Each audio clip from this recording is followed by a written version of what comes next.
Education in Russia is provided predominantly by the state and is regulated by the Ministry of Education and Science. Regional authorities regulate education within their jurisdictions within the prevailing framework of federal laws. In 2004, state spending for education amounted to 3.6% of GDP, or 13% of consolidated state budget. In 2011, the spending on education amounted to $20 billion.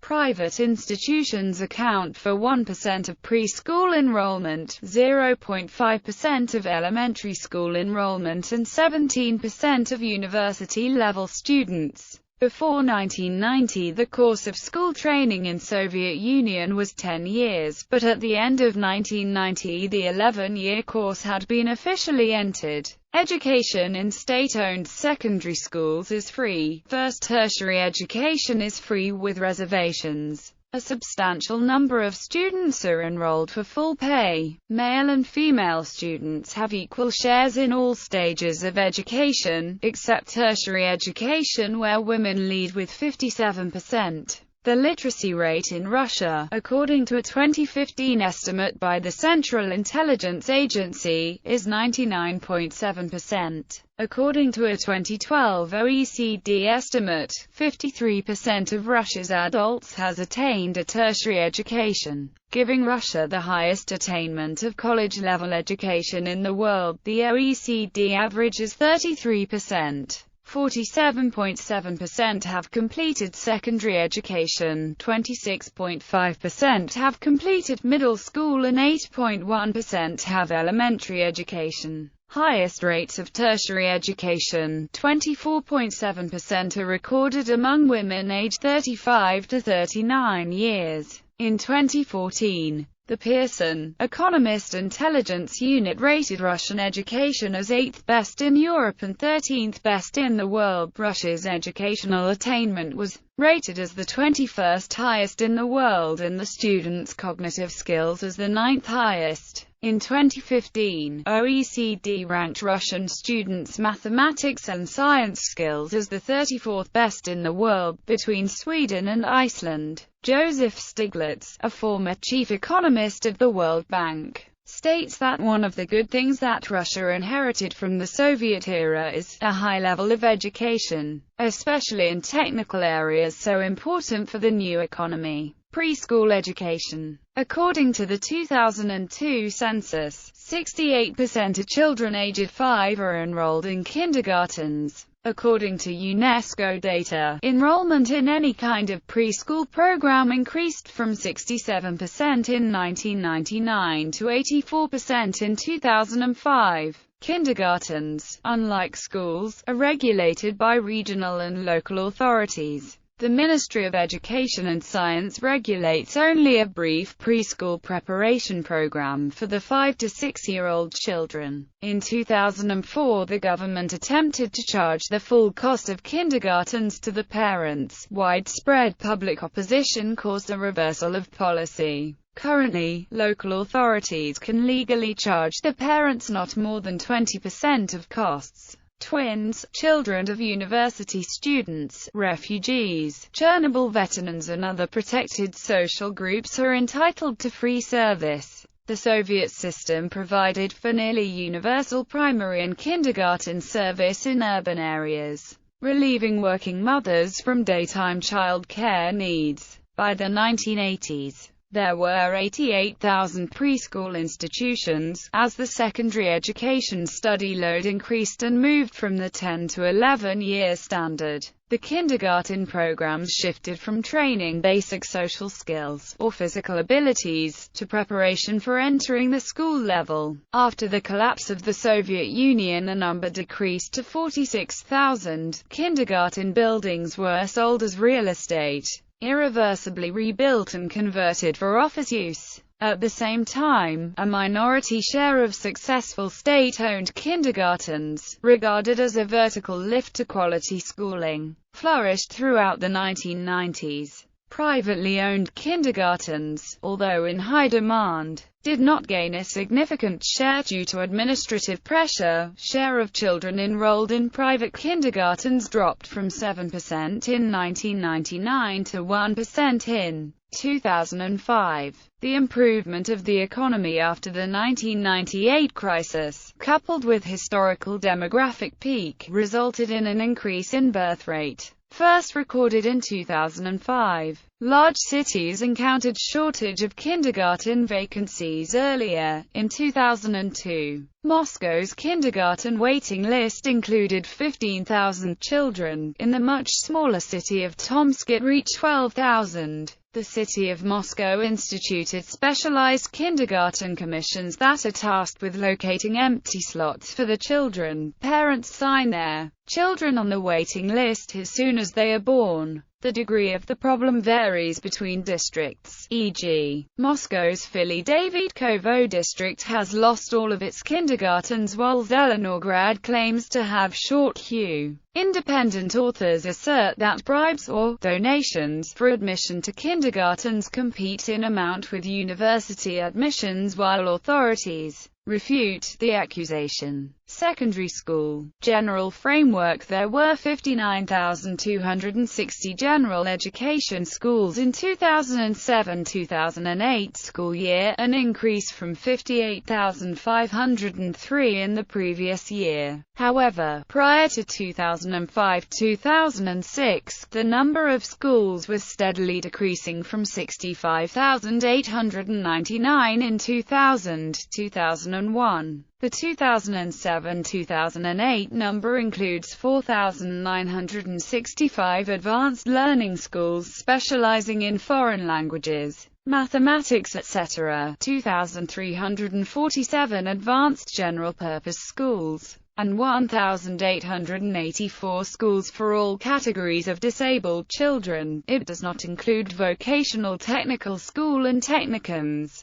Private schools accounted for 0.3% of elementary school enrollment in 2005 and 0.5% in 2005. According to a 2005 UNESCO report, 96% of the adult population has completed lower secondary schooling, and most of them also have an upper secondary education. 11-year secondary education in Russia is compulsory since September 1, 2007. Until 2007, it was limited to 9 years, with grades 10-11 optional. Federal subjects of Russia could enforce higher compulsory standard through local legislation within the 11-year federal program. Moscow enacted compulsory 11-year education in 2005. Similar legislation existed in Altai Krai, Sakha and Tyumen Oblast. A student of 15 to 18 years of age may drop out of school with approval of his/her parent and local authorities,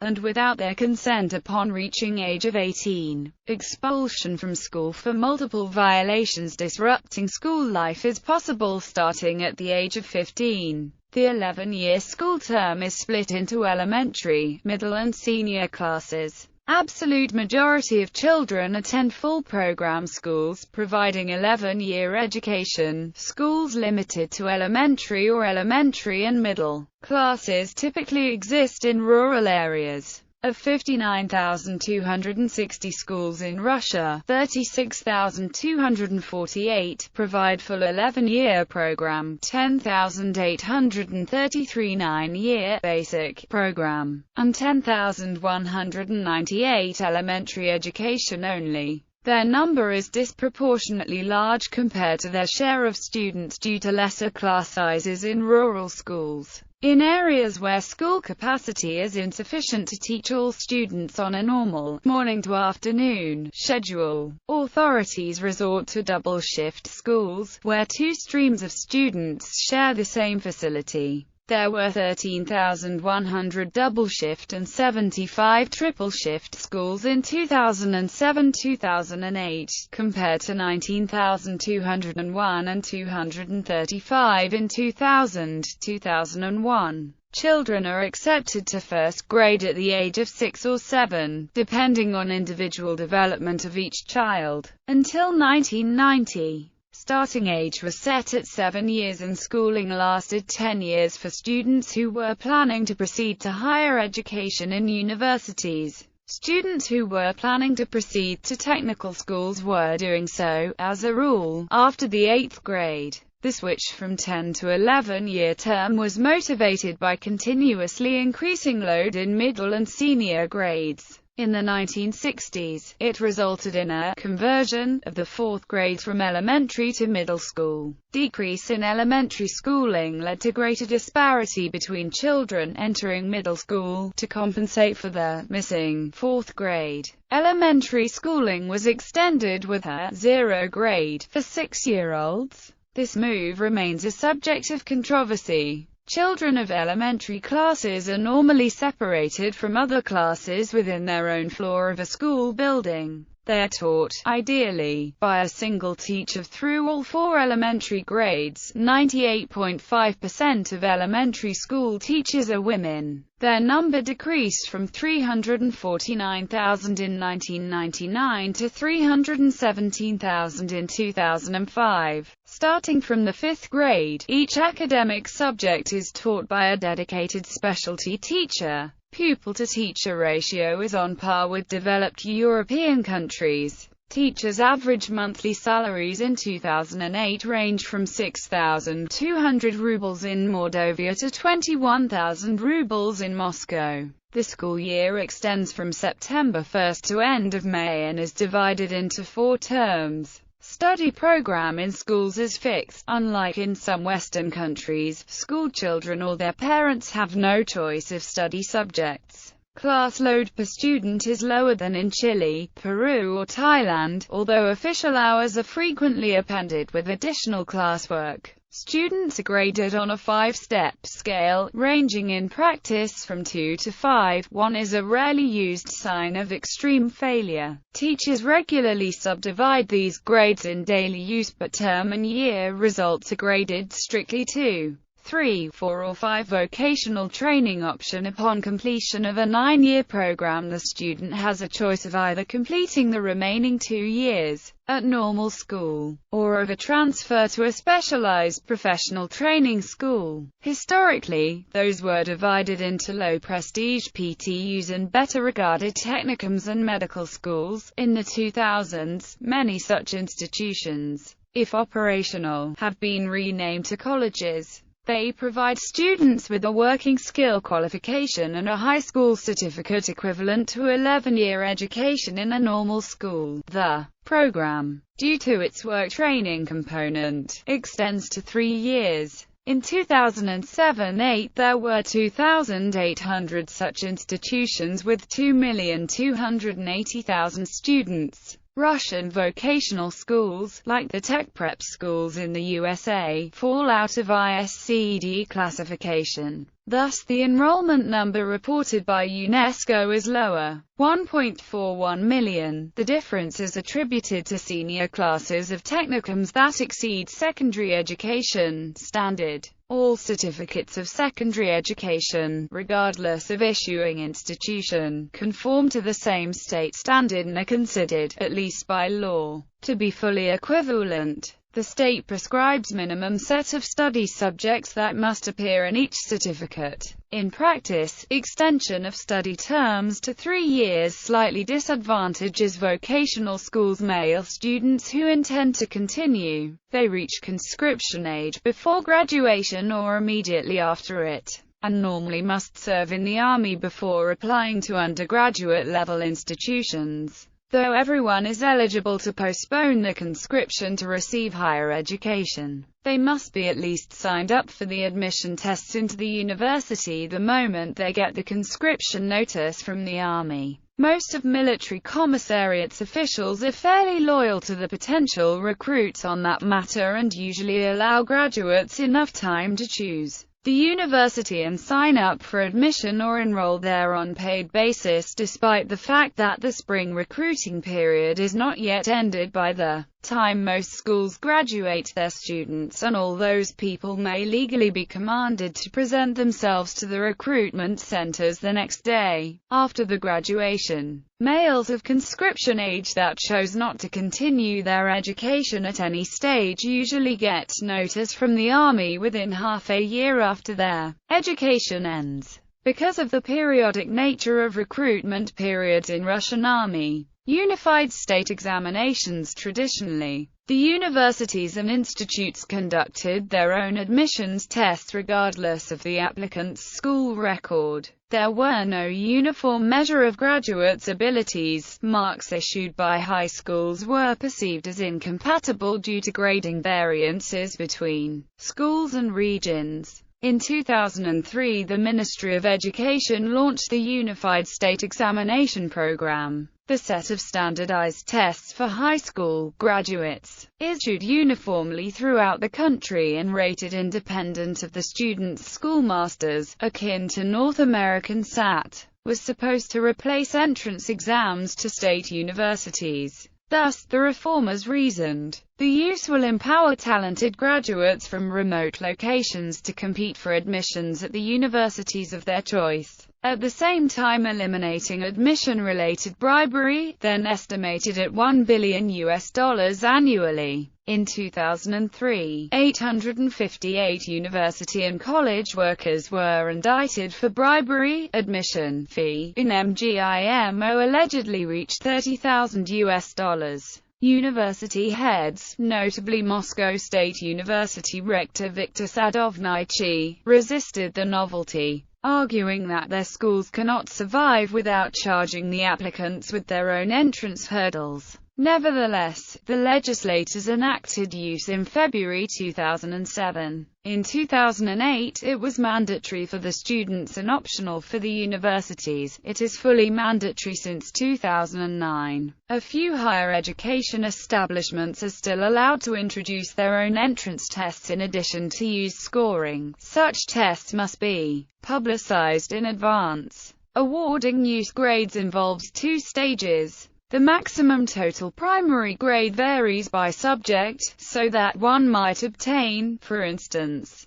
a primary grade of 23 out of 37 in mathematics and a primary grade of 43 out of 80 in French. The primary grades are then converted into final or test grades by means of a sophisticated statistical calculation, which takes into account the distribution of primary grades among the examinees. This system has been criticized for its lack of transparency. The first nationwide use session covering all regions of Russia was held in the summer of 2008. 25.3% students failed literature test, 23.5% failed mathematics. The highest grades were recorded in French, English and society studies. 20,000 students filed objections against their grades. One-third of objections were settled in the students' favor. Education for the disabled. Physical disability. Children with physical disabilities, depending on the nature, extent of disability and availability of local specialized institutions, attend either such institutions or special classes within regular schools. As of 2007, there were 80 schools for the blind and the children with poor eyesight. Their school term is extended to 12 years and classes are limited to 9 to 12 pupils per teacher. Education for the deaf is provided by 99 specialized kindergartens and 207 secondary boarding schools. Children who were born deaf are admitted to specialized kindergartens as early as possible, ideally from 18 months of age. They are schooled separately from children who lost hearing after acquiring basic speech skills. Vocational schools for the working deaf people who have not completed secondary education exist in 5 cities only. Another wide network of specialized institutions takes care of children with mobility disorders. 60 to 70% of all children with cerebral palsy are schooled through this channel. Children are admitted to specialized kindergartens at 3 or 4 years of age and are streamed into narrow specialty groups. The specialization continues throughout their school term that may extend to 13 years. The system, however, is not ready to accept children who also display evident developmental disability. They have no other option than homeschooling. All graduates of physical disability schools are entitled to the same level of secondary education certificates as normal graduates. There are 42 specialized vocational training colleges for disabled people. Most notable are the School of Music for the Blind and Kursk Medical School for the Blind in Kislovodsk. Fully segregated undergraduate education is provided by two colleges: the Institute of Arts for the Disabled and the Social Humanitarian Institute, both in Moscow. Other institutions provide semi-segregated training or declare full disability access of their regular classes. Bauman Moscow State Technical University and Chelyabinsk State University have the highest number of disabled students. Bauman University focuses on education for the deaf. Hudson Pedagogical Institute enroll different groups of physical disability. However, independent studies assert that the universities failed to integrate people with disabilities into their academic and social life. Mental disability: an estimated 20% of children leaving kindergarten fail to adjust to elementary school requirements and are in need of special schooling. Children with delayed development who may return to normal schools and study along with normal children are trained at compensatory classes within regular schools. The system is intended to prepare these children for normal school at the earliest possible age, closing the gap between them and normal students. It is a relatively new development that began in the 1970s and gained national approval in the 1990s. Persistent but mild mental disabilities that preclude co-education with normal children in the foreseeable future, but do not qualify as moderate, heavy, or severe retardation require specialized correction boarding schools that extend from 8 to 9 to 18 to 21 years of age. Their task is to adapt the person to living in a modern society, rather than to subsequent education. Children with stronger forms of intellectual disability are, as of 2008, mostly excluded from the education system. Some are trained within severe disability groups of the correction boarding schools and orphanages, others are aided only through counseling.